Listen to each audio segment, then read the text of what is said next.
Welcome to Wannabe, the podcast that takes you from where you are now to where you want to be in 30 minutes or less. Happy Black History Month. I'm Imriel Morgan, founder of Content is Queen, a podcast community that specialises in empowering and amplifying underrepresented voices, specifically women, people of colour, and LGBTQIA plus people. Thank you so much for taking the time to be here. Wannabe's focus is to help you take consistent action to build a successful life and career in the creative and entertainment industry. But this month, we're going to spend some time looking back as well as forward. And this time, we're going a little bit forward. Today's guest is writer, stylist, and consultant Aja Barber, whose work deals with the intersections of sustainability and the fashion landscape. Aja has amassed a platform of over 200,000 Instagram followers who look to her for insights, education, and knowledge on what's happening in the world of sustainable fashion and consumerism. Aja's work builds heavily on ideas behind privilege, wealth inequality, racism, feminism, colonialism, and how to fix the fashion industry with all of these things in mind. That is so dope. In today's interview, Aja shares what it's really like to grow your platform and the pitfalls that come with sudden growth. Aja reveals what it takes to take down fast fashion and what you need to do to be on the right side of history. We also get into the intersections of fast fashion from colonialism, climate change, and consumerism. You might recognize that from her book cover if you go and cop it. We got deep, and this was not an easy edit at all, let me tell you. So let's waste no more time and just get straight into it. Who did you want to be before you became who you are today, and why? I would argue as a child, I desperately wanted to be liked. That was what I wanted. Now I realize in order for the right people to like you, sometimes the wrong people don't like you. And that's okay. Not everyone is going to like you. And so now I feel like the right people like me, and that's really good. But yeah, as a child, I just wanted to be invited to parties and sleepovers and stuff. And so I think that arguably set me into the path of like fashion, because as a young kid, I began to notice that my clothing wasn't the same as my peers. And maybe that's why they were excluding me. In what ways was your clothing not right? I grew up wearing a lot of hand-me-downs from my sister. Like my mother is arguably the most sustainable person I know, easily. Because even before, like now everyone's like secondhand, hand-me-downs, yada, yada, yada. Even before it was trendy, that was who my mother was. Mm-hmm. I always wore hand-me-downs from everyone. Like if there was a child that was older than me, that was a close family friend, I have some of their hand-me-downs. As a matter of fact, on Facebook, there's a picture of me and one of my friends who's, I think, like 3 years older than me, had posted a picture of herself. And I was like, I got those dungarees when you were done with them. And she was like, really? And I was like, yeah. And I tagged her in the photo and she was just laughing. And they were like pink. It was really cute. It was a cute little kid's outfit. I grew up being dressed in hand-me-downs, but the ones that were really not great were like my sister's hand-me-downs, because there's a 5-year age difference between us. And we are children of the 80s, teens of the 90s. The styles were so different during that time period. The sweater that your sister wore in 1987 was going to get you made fun of in 1992. Oh dear. It was very clear to the outside world that you were wearing something that was extremely dated. And so I never felt like I had the right clothing, and my mother was not going to go and buy me a $20 t-shirt from the Gap because she thought that was a ripoff. And so I wore a lot of clothing that was hand-me-downs. I wore a lot of thrifted stuff. If all the girls in my grade were getting stuff from the Limited 2, I didn't get a sweatshirt from the Limited 2 until I was in the 7th grade. And by then, that trend was done. It was that, basically. That's so interesting, because often, I mean, there's lots of people that just don't engage with fashion, at least in the big way. Obviously, we're all engaging with fashion and clothing because we all wear clothes, so we have to engage. But it's so interesting. I recently did like a guest host or guest spot on the BBC podcast Radio Hour, and we looked at fashion and beauty as these trends, which seems so frivolous because they are like misogyny and means that it's like women's pursuits and therefore not important. Yeah. That's what it is with the fashion industry. Everyone considers it frivolous. Meanwhile, it's trashing the planet and building billionaires. It's literally like this really big thing, but there is so much emotional attachment to clothing because it's such a big part of our identities. And it's so sad that that happens even when you're so young. You want to fit in, and it's such a big part of like how I can show that I'm part of the group, and from such an early age is like down to what you wear and how you present yourself. It sounds so sad that you were a little bit ostracized just because your clothing just didn't match what was expected or wanted from the kind of dominant group. How did you cope with that? Oh, it was really hard. I would argue my wardrobe was the first fights that I started to have with my mom. Like normally, you wait until you're a teen. By the time I was 10, I was just like, don't you understand? Don't you like, and she didn't get it because she had a very economically challenging childhood. In her eyes, we lived like princesses. I think I coped by basically being very good at being a loner. I think when you're that age and you begin to sort of see the way social groups work, you just sort of retreat inside yourself, but it makes you very good at being okay with your own company. I think I can relate to that actually on some level because I was mostly a shy kid. And my mum was very into fashion, actually. She wanted to be a designer. She used to draw. She used to cut patterns. She's very good at sewing. My family are quite good seamstresses. So we had like a very unique, it definitely wasn't like fitting in. It was just a very unique fashion sense, but very much my mum's vision that she thought was quite forward thinking and chic. So I always admired that for her, that she always had these aspirations bigger than herself.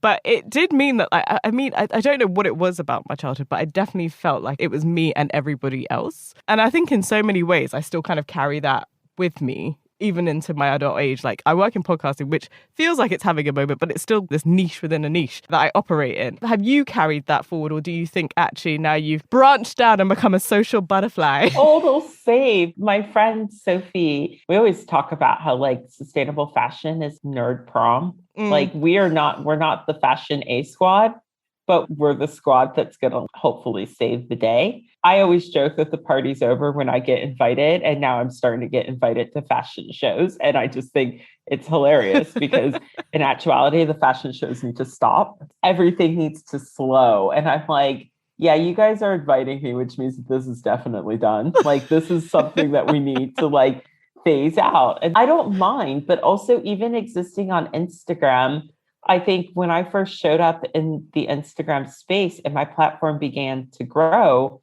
I was a bit of a turd in everyone's pool because let's be honest, it's true.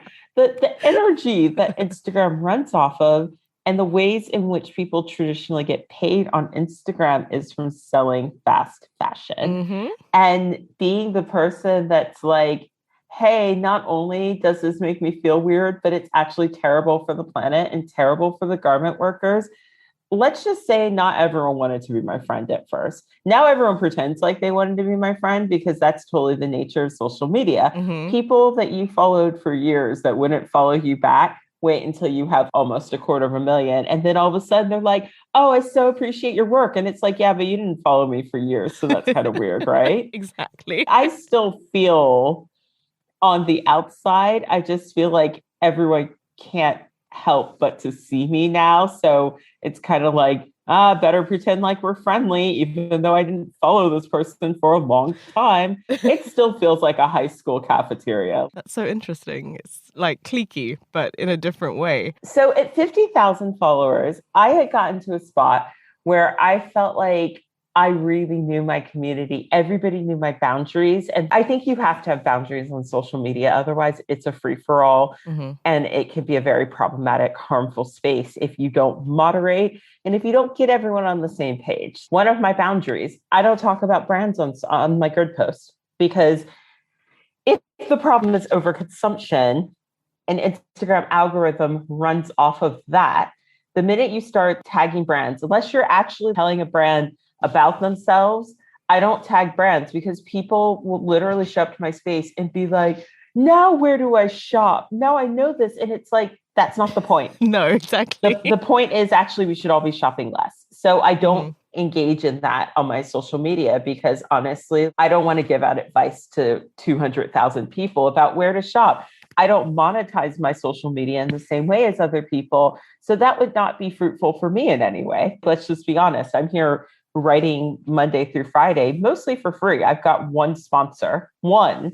So I'm not going to just show up and be like, oh, buy this, everyone, because that's the problem. So I have this rule, don't tag brands unless it's incredibly relevant to what we're talking about. And people will show up and do that. And people within my community will be like, hey, this is not a space where we are giving out fashion advice. That's like nice. We're talking about the issues. Yeah, it's a self-governing thing. It's really great. But every time you get a new wave of people in, it's like you're having a party in your house and you've got all your friends and everybody's like chatting and being like, ooh, eating hors d'oeuvres. And then all of a sudden a rowdy bunch of people just run in and start like screaming and eating all your food and drinking all your booze and trashing your house. That's what it feels like. Oh, wow. That is so vivid and sounds awful. It is a real analogy. And most people, and I tell my own readership this, I always say, when you follow someone new on social media, treat their space like it's a living room. If they're letting you in, enter quietly, listen more than you talk. Spend 2 weeks watching how the engagements play out there before you jump in. I would love to get onto finding your voice and actually how you got into sustainable fashion in the first place. Because, I mean, obviously it was this massive part of growing up for you that you're wearing these hand-me-downs. You hated the experience. How is it that you just didn't go the complete other way and become a massive shopaholic? I did. That's exactly it. And then you turned the corner. What was the change? And that is why I tell people I'm never going to sit from my perch and be like, I'm better than all of you because I'm wearing linen. You know what I mean? For me, I think what it came down to was I always liked the fashion industry. From being ostracized as a child, I actually grew a real interest in fashion. And it wasn't just about material possessions, but I also couldn't drop that materialism because consumerism is pumped into our brains from a very young age. And there was a part of me with fast fashion that knew in the back of my head that this is not good. And I knew it for several reasons. I knew it because I've always been someone who's interested in how things are made. So in my early 20s, I got a sewing machine for my birthday one year.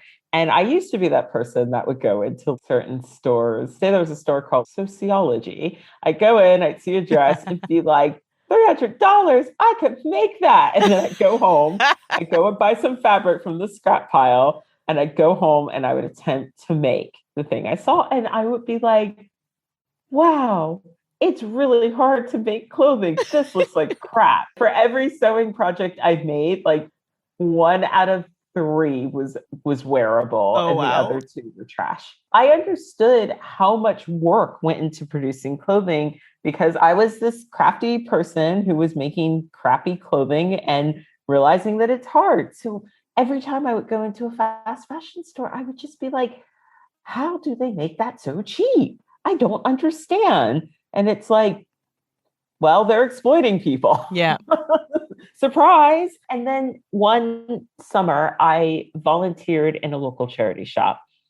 And this was probably 2009, 2010. Mm-hmm. And that summer, I began to understand that this was an ecological disaster because this charity shop, every day I would come in and there would be bin bags piled to the ceiling of clothing. And I knew that we couldn't sell it all. And I would try and go through and try and open as many as possible. And I would come back and the next day it would look like I had done nothing. We are one of thousands of charity shops. And I just began to think to myself, if every charity shop in America looks like this, where is all this going? Fast forward to me learning about Cantamonto Market in Ghana and being like, oh, so for the last 20 years, we've been excessively buying clothing and dumping it on the global south to the point where it is absolutely polluting that part of the world. It is on the beach. It is in neighborhoods.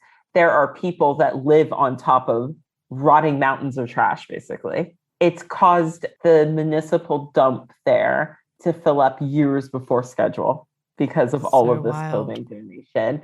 But yeah, in the global north, people are like, it's okay, I donated it. Oh my gosh.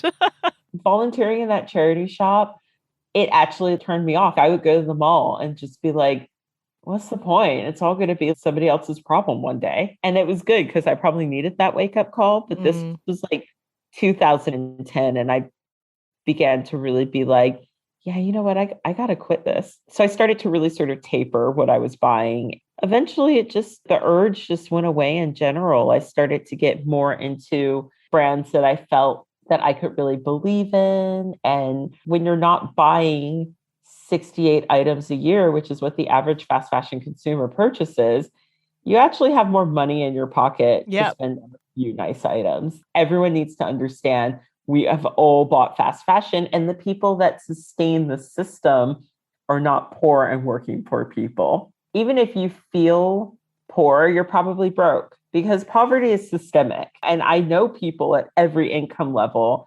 And I just find that middle and upper class people will say that they're poor when in actuality they mean broke, and like they're only saying it in a very particular situation. Just having to listen to people who were way more privileged than I was justifying participating in a really bad system, it kind of makes me a little sick to my stomach. Yeah. But I think a lot of people do that. And so one of the things I do in the book is I break down America's one of the biggest fast fashion consumers in the world. And I break down the wealth of America so that people understand who's buying the fast fashion. So that let's just squash that myth. So working poor and working class people in America account for 3% of America's wealth. Wow. I actually would have thought that would have been so much higher. I'm not going to Oh, lie. yeah. Like now significantly higher. It's a big portion of the population, but it is not the wealth there. Working poor people actually account for negative 1% of the wealth. So when people are like, you can't critique this system, you just say your classes that you don't like poor people. I'm like, it's not poor people who are buying the clothes. That's so wild. If we zoom out even more and we're looking at the planet, 50% of the planet lives on $5.50 a day. And the majority of garment workers can't afford to buy the clothing they make. So it's a very small percentage of the planet who can sustain this system. And that's the percentage that needs to probably think about making some changes in how we're doing things. When you talk about the changes that need to be made, who is it that's making those changes? Because is it the consumer changing their habits that forces the brands to change their ways? Or does it need to be instituted at like a government and policy level? Or is it a bit of both? We need both. We need all the things. So here's the thing. Right now, the biggest corporations in the world have bigger economies than some of the countries that they manufacture in. Bigger budgets, So who is going to regulate these massive corporations if consumers don't start to care? Getting this sort of stuff in front of lawmakers and getting them to care is going to take a change in consumer and citizen opinion. Mm-hmm. But if everybody's just okay with it, it's all hunky-dory, nothing's going to change. You know what I mean? When it stops being really cool to do like haul videos and buy loads of fast fashion, then the tide starts to turn on how much power some of these industries have. But at the minute, I would argue that social media and just general acceptance of this stuff is keeping it very powerful. So we have to change the conversation. I guess the thing that popped into my mind as you were talking, which I was mostly disheartened because I was like, I do not feel optimistic that that's going to change anytime soon. But are you optimistic that those changes and that conversation is changing at a rapid enough pace for some of this damage to at least be undone or at least to stop it in its track? Let me put it really real with you, okay? If we don't stop producing at this rate, we will run out of planetary resources. And so we won't be able to keep going this way for the rest of our lives, basically. So either people are going to wise up and be like, I don't need all this clothing. What am I doing? Or we're going to face shortages. As we are hurtling towards climate emergency, water shortages are in our future. Okay. It takes 5,000 gallons of water to grow the cotton for one t-shirt and one pair of jeans. You know, it's bad when you can't even comprehend what 5,000 gallons of water even looks like. And that's the problem. When we look at these numbers, the human brain has a very hard time with it. That's why I have a lot of visuals in there.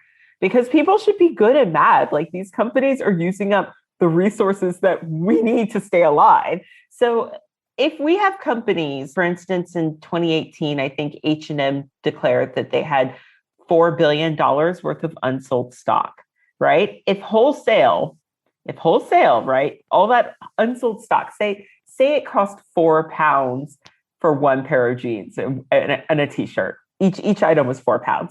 That's 1 billion items, okay, of t-shirts and jeans.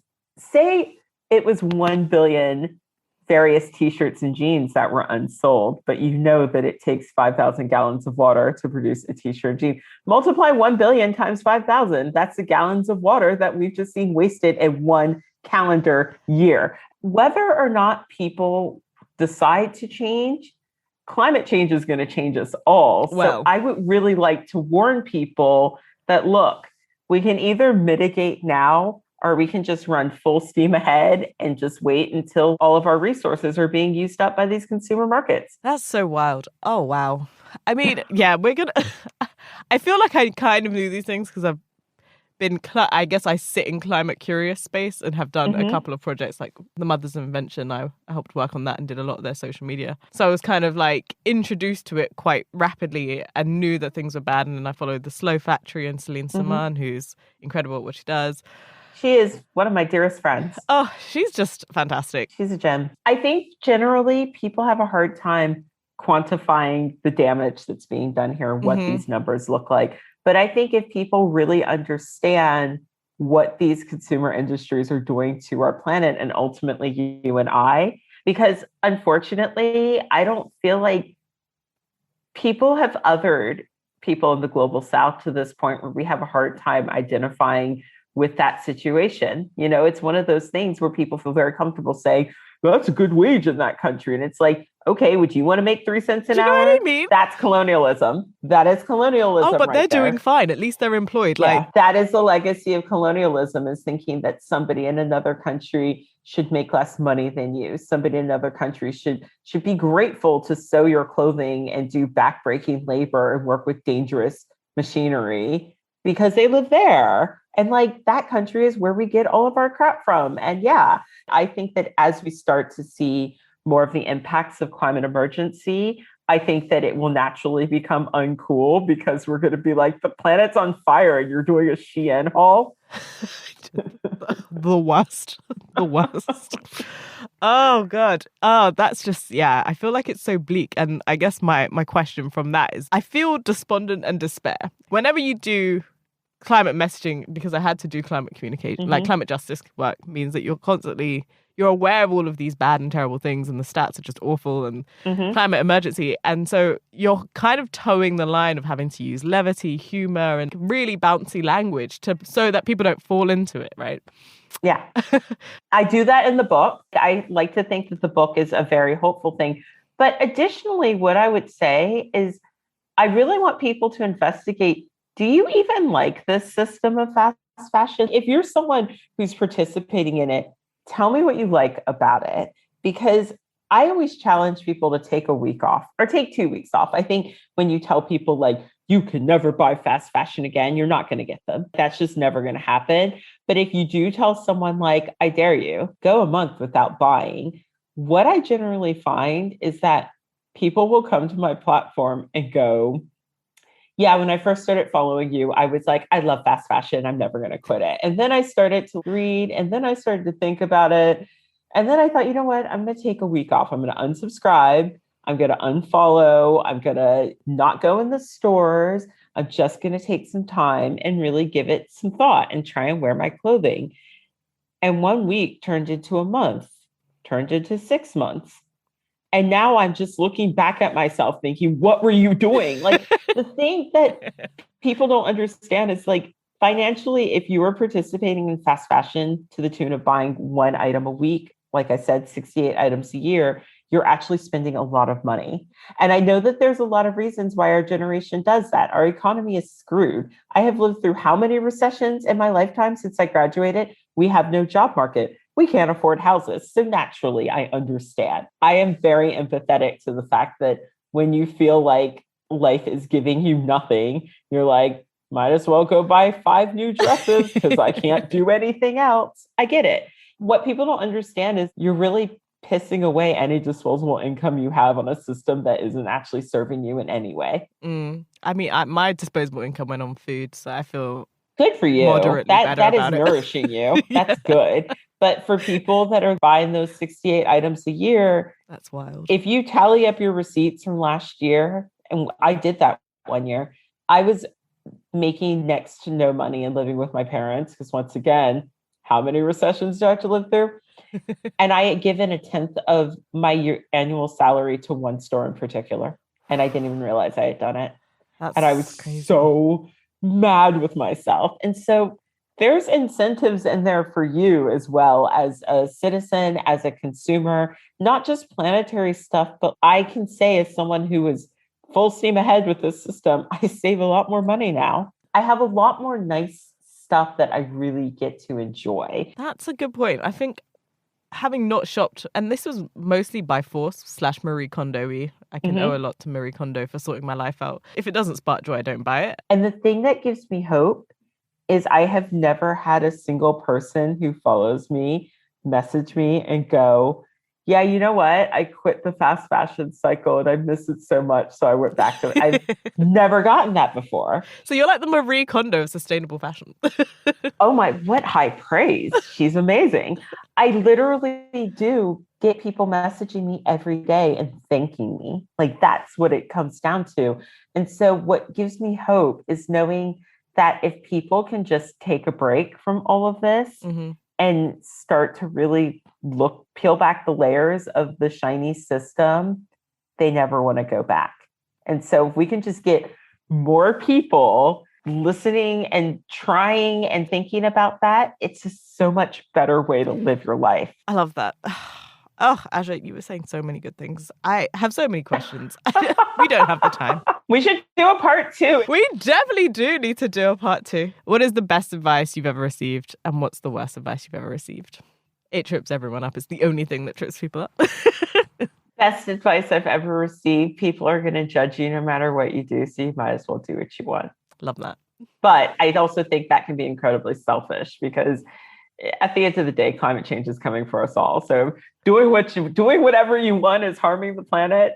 You know, those microfibers will also be in your water too. Just know that. Yeah.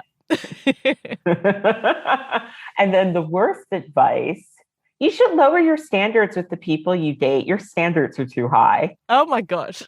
When I lived in the DC area, no one was trying to date me. I'm not anyone's cup of tea there. I'm not. Like, for some reason, people in this country, I think, get me. They just do. Londoners get me. And so people kept telling me that my standards were too high when I was dating. And it turns out they weren't. I just wasn't going to meet the person I was going to be with in my hometown. And that's okay. I just wish someone had said, listen, you enjoy your own company. So just stick with what you're doing. And eventually the right person will wander into your life, but you're probably not going to meet them there. And don't beat yourself up because the people that frequent there are not looking for you. You're kind of quirky. Fair enough. I don't think any woman should lower their standards. I love that. Thank you so much. Thank you. Okay, I think I'm going to have to put out the extended cut of this interview because this snippet was not giving everything it was supposed to give. I mean, we got so deep, and I can only hope that it's got you thinking and hopefully acting too. If this is the first time you're coming across Aja Barber and her work, I highly recommend you go and follow her over on Instagram at Aja Barber and respect her boundaries. Observe before you engage. And also, please do go and buy her book, Consumed, because that will help you really understand the situation we find ourselves presently in. And it will also give you some context, some history, and a little bit of everything to help you really contextualize the danger we are in if we do not put a stop to the madness that is going on in fast fashion. I hope this half an hour has made you think, reflect, and contemplate on what your next step should be. If you enjoyed this episode, please do share it with your friends or on social media. If you're a podcaster or thinking you can do what I do, please do check out contentisqueen.org, where you can access free resources, talks, and news, as well as joining our community.